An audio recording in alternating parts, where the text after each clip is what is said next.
और इसी बीच एक बड़ी खबर, यरूशलेम में गिरी है ईरान की बैलिस्टिक मिसाइल। वेस्टर्न वॉल और अल अक्सा मस्जिद के पास मिसाइल जाकर गिरी है।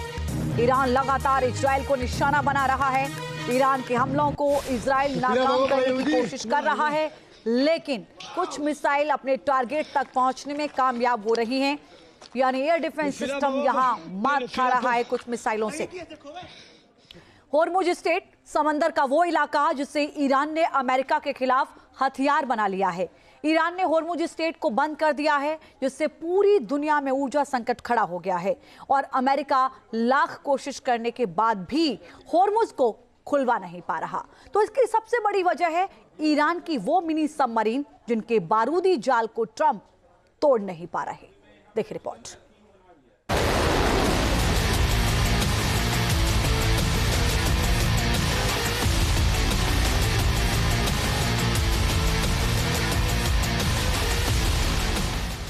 समंदर में ईरान ने ऐसा बारूदी जाल बिछा रखा है कि वो पलक झपकते ही दुश्मन के जहाजों की जल समाधि बना सकता है।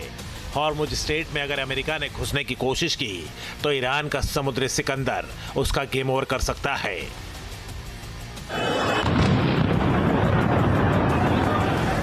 मीडिया रिपोर्ट्स के मुताबिक फारस की खाड़ी के उथले पानी में ईरान ने बिछाया है अपनी गदीर क्लास मिनी सबमरीन का जाल, जो अमेरिकी एयरक्राफ्ट कैरियर के लिए काल बन सकती है। कई रिपोर्ट्स बता रही हैं कि ईरान के पास ऐसी सबमरीन है जो उथले पानी में काफी कारगर हो सकती है, खासकर स्ट्रेट ऑफ हॉर्मुज वाले इलाके के लिए काफी मुफीद हो सकती है। भले ही नेवी ताकत के मामले में अमेरिका दुनिया पर राज करता है, लेकिन अरब सागर और खासकर हॉर्मुज स्ट्रेट वाले इलाके में ईरान की पकड़ काफी मजबूत है। अगर सबमरीन ताकत की बात करें तो ईरान के पास कुल 28 से 30 सबमरीन हैं, जिसमें से डीजल इलेक्ट्रिक हमलावर पनडुब्बियां 4 से 6 हैं, तो वहीं मिनी सबमरीन 24 के करीब है। रिपोर्ट्स बताती है कि ईरान के पास दुनिया में सबसे बड़ी मिजेट या छोटी पनडुब्बियों का बेड़ा है, जो फारस की खाड़ी और होर्मुज खाड़ी जैसे उथले और सीमित जल में ईरान की नौसेना की रणनीति का मुख्य हिस्सा है।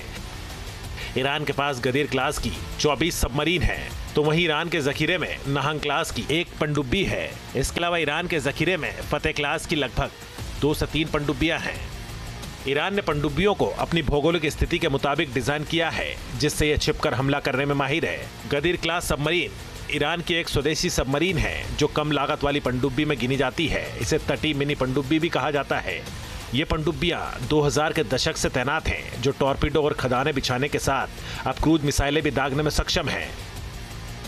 गदीर क्लास सबमरीन का वजन 120 से 150 टन होता है। ये लगभग 20 मीटर लंबी होती है। ये डीजल इलेक्ट्रिक इंजन से चलती है और समुद्र के तल पर छिपकर लंबे समय तक इंतजार कर सकती है।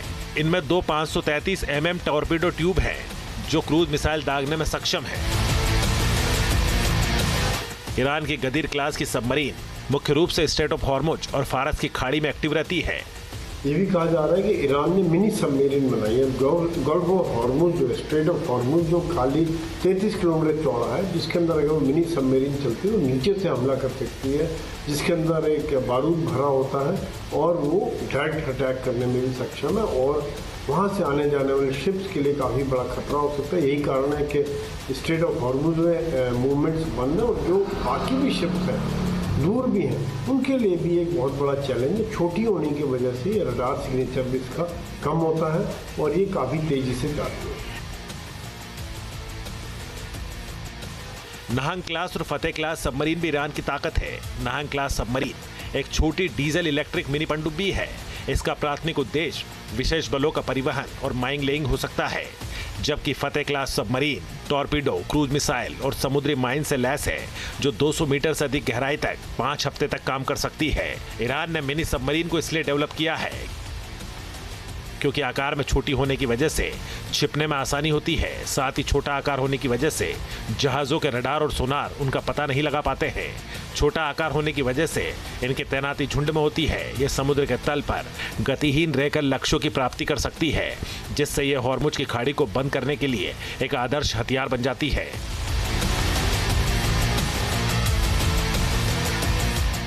ये डीजल इलेक्ट्रिक पनडुब्बियां आकार में छोटी है, लेकिन इनकी मारक क्षमता विनाशकारी है। जिस फारस की खाड़ी में अमेरिका के निमित्ज क्लास के एयरक्राफ्ट कैरियर पैतरेबाजी नहीं कर पाते, वहीं ये मिनी सबमरीन्स यहाँ की मास्टर मानी जाती हैं। इसलिए हॉर्मुज स्ट्रेट को खुलवाने में अमेरिका के पसीने छूट रहे हैं।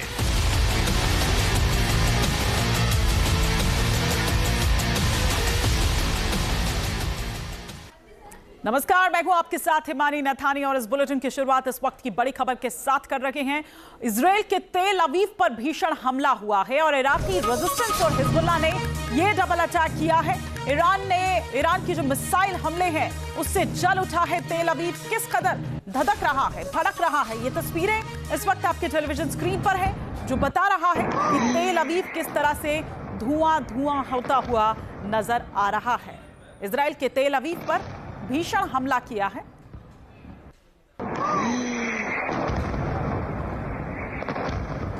इधर इजराइल पर ईरान ने ताबड़तोड़ हमला किया है। ईरान ने इजराइल पर खुर्रम शहर मिसाइल से हमला किया है और उसके बाद किस तरह का मंजर था, पूरा आसमान इस सफेद धुएं के गुब्बार से भर उठता है। पूरे फिजा में इस धुएं की, इस बारूद की जो गंध है वो फैल जाती है।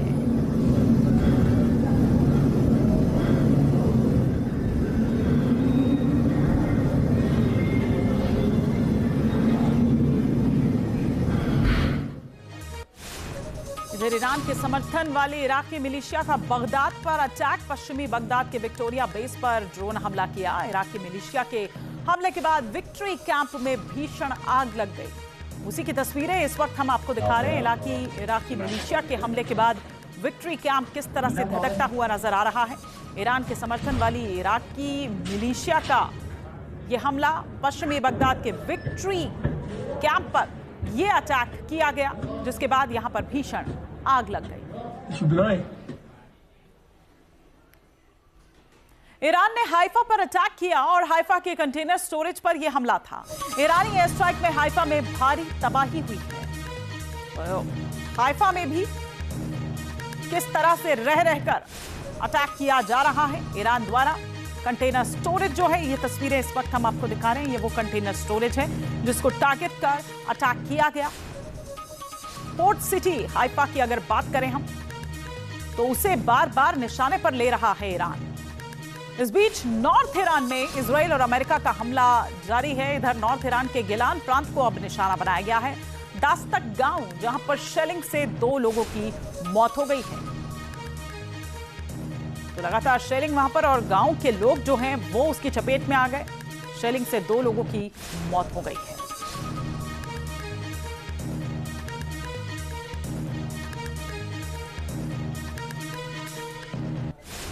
तो तस्वीरें हम आपको दिखा रहे हैं। दरअसल नॉर्थ ईरान है जहां पर इजराइल और अमेरिका का ये हमला हुआ है।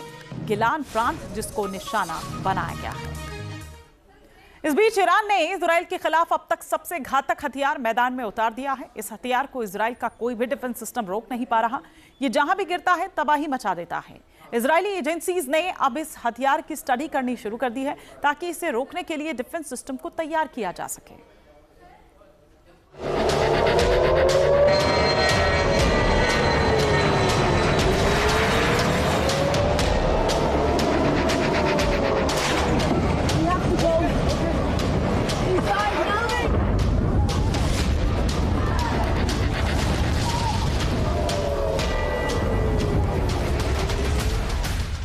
तेल अवीव पर बमों की बारिश, हाइफा पर बमों की बौछार, यरूशलेम पर गिरे कई बम, मध्य इजराइल में टपकी आग। ये वो बम हैं जिन्हें ना तो इजराइल का आयरन डोम रोक पा रहा है, ना ही एरो डिफेंस सिस्टम।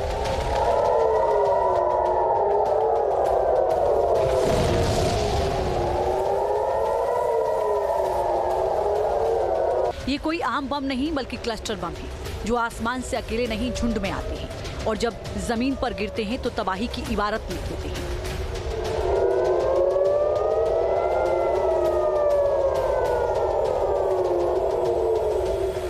इजराइल में ऐसे मंजर आम हो चुके हैं। ईरान की मिसाइलें अपने वॉरहेड में क्लस्टर बमों को लेकर इजराइल के अंदर दाखिल हो रही हैं। इजराइल में घुसते ही मिसाइलों का वॉरहेड खुलता है, उसके अंदर से एक नहीं कई बम निकलते हैं और चारों तरफ फूलझड़ी की तरह रोशनी बिखरते हुए जमीन पर तबाही मचा देती है।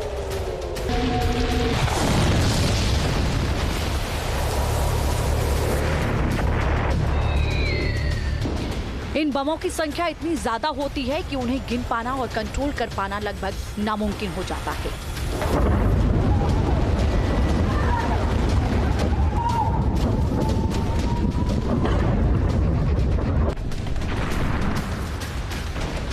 इन बमों के आगे इजराइल का हर डिफेंस सिस्टम नाकाम हो चुका है। ऐसे बम जो दिखने में भले ही छोटे हों, मगर इनका असर इतना गहरा है कि इजराइल बुरी तरह जख्मी हो रहा है। अब सवाल है कि क्लस्टर बम काम कैसे करता है। इसका पता उस वक्त चला जब इजराइल के बम निरोधक दस्ते को एक खालिस क्लस्टर बम हाथ लग गया। ये बम रिहायशी इलाके में दूर जमीन पर पड़ा मिला था। हालांकि ये फट नहीं पाया। सूचना मिलते ही बम स्क्वाड टीम मौके पर पहुंची और इस क्लस्टर बम को कब्जे में ले लिया। ये बम है, यहाँ जो हिस्सा नहीं है वह इसका पिछला भाग है, यानी वह पंख है जिसे स्थिर रखते हैं और इसका फ्यूज भी गायब है। अगर फ्यूज होता तो आप इसके पास खड़े भी नहीं हो पाते। ये बम की बॉडी है, ठीक है, ये अभी विस्फोटक सामग्री से भरी हुई है। इसका सिरा बहुत मजबूत है और आप इन कुंडलियों को देख सकते हैं जिन्हें छर्रे बनाने के लिए डिजाइन किया गया है। ये कोटिंग इसे वायुमंडल में प्रवेश करते समय और बिखरते समय अत्यधिक तापमान से बचाती है। आसमान में बिखरने पर आप जो चमकीले बिंदु देखते हैं, ये वही तस्वीरें हैं जिन्हें लोग इसके खुलते ही रिकॉर्ड करते हैं। इस बम के पीछे के हिस्से से स्टेबलाइजिंग फिन्स गायब हैं। यही फिन्स इसे सटीक निशाने तक पहुंचाते हैं। बम स्क्वाड टीम का मानना है कि अगर इसमें फ्यूज लगा होता तो इस वक्त इसके पास खड़ा होना भी मौत को दावत देने जैसा होता।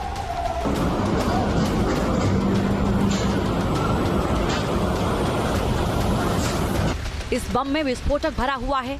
इसका हेड काफी मजबूत बनाया गया है। इसमें कॉइल्स भी लगे हैं जिनका काम विस्फोट के समय शार्पनेल यानी लोहे के घातक टुकड़े पैदा करना है।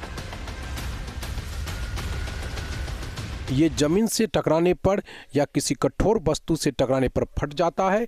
ये चीज बड़े पैमाने पर घातक छर्रे पैदा करती है क्योंकि ये लोहे का खोल फटकर चाकुओं की तरह काम करता है जो जानलेवा चोट पहुंचा सकते हैं। लेकिन ये हथियार जमीन पर मिलने से पहले आसमान में कैसा दिखता है, ये वो तस्वीरें हैं जिससे इजराइल परेशान है। ईरान की तरफ से दागी गई मिसाइलों को जब हवा में ही आयरन डोम या दूसरे डिफेंस सिस्टम इंटरसेप्ट करते हैं तो आसमान आतिशबाजी जैसा नहीं बल्कि मौत के साए जैसा दिखने लगता है। लोग इसे अपने कैमरे में कैद करते हैं, ये जानते हुए भी कि गिरने वाला हर एक टुकड़ा जानलेवा है।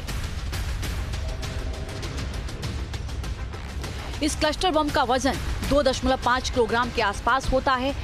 इसकी लंबाई महज 30 से 40 सेंटीमीटर होती है, लेकिन इसकी ताकत का अंदाजा इसके आकार से नहीं लगाया जा सकता। इस छोटे से खोल के अंदर हाई ग्रेड विस्फोटक भरा होता है। 2.5 किलो विस्फोटक बहुत ज्यादा होता है, खासकर तब जब ये किसी बंद जगह जैसे कि अपार्टमेंट, बिल्डिंग या कार के भीतर फटता है। ये लोहे का खोल विस्फोट के बाद हजारों छोटे और नुकीले टुकड़ों में बदल जाता है जो किसी धारदार चाकू की तरह शरीर को चीर देते हैं।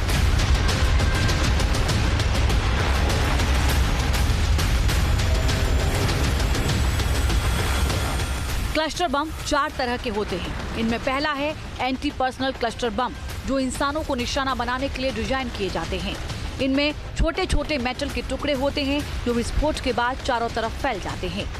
एक क्लस्टर बम ऐसा भी है जो सिर्फ बख्तरबंद गाड़ियों और टैंकों को नष्ट करने के लिए बनाया जाता है। इसमें मोटी परत वाली मेटल को भेदने की क्षमता होती है। मॉडर्न वॉरफेयर में कंबाइंड इफेक्ट क्लस्टर बम भी काफी अहम है। इसका इस्तेमाल गाड़ियों और लोगों दोनों तरह के टारगेट्स को नुकसान पहुंचाने के लिए किया जाता है। इसके अलावा इंसिडियरी क्लस्टर बम भी होते हैं जो आग लगाने के लिए डिजाइन किए जाते हैं। इनके जरिए इमारतों और जंगलों को तबाह किया जा सकता है। क्लस्टर बमों की लागत उसकी तकनीक पर डिपेंड करती है।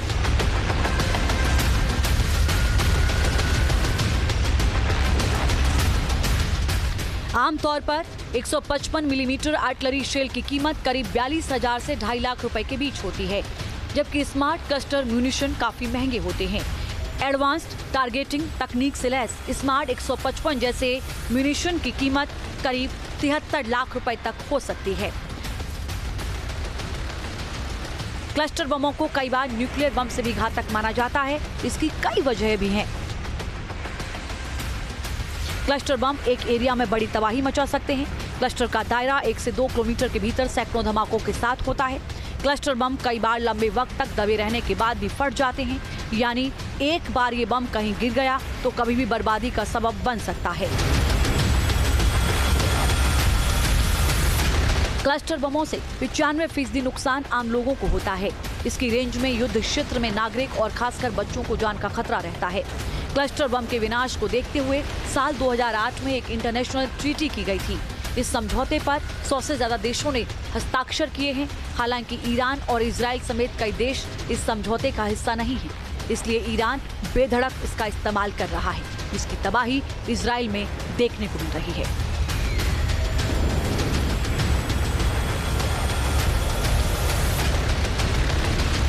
Team news nation. आपके मोबाइल पर तुरंत आएगी ब्रेकिंग न्यूज। स्क्रीन पर सबसे पहले दिखेगी बड़ी खबर। देश दुनिया की हर खबर एक जगह। अब आपके मोबाइल पर तुरंत फटाफट इंस्टॉल कीजिए न्यूज नेशन ऐप और रखिए खुद को अपडेट।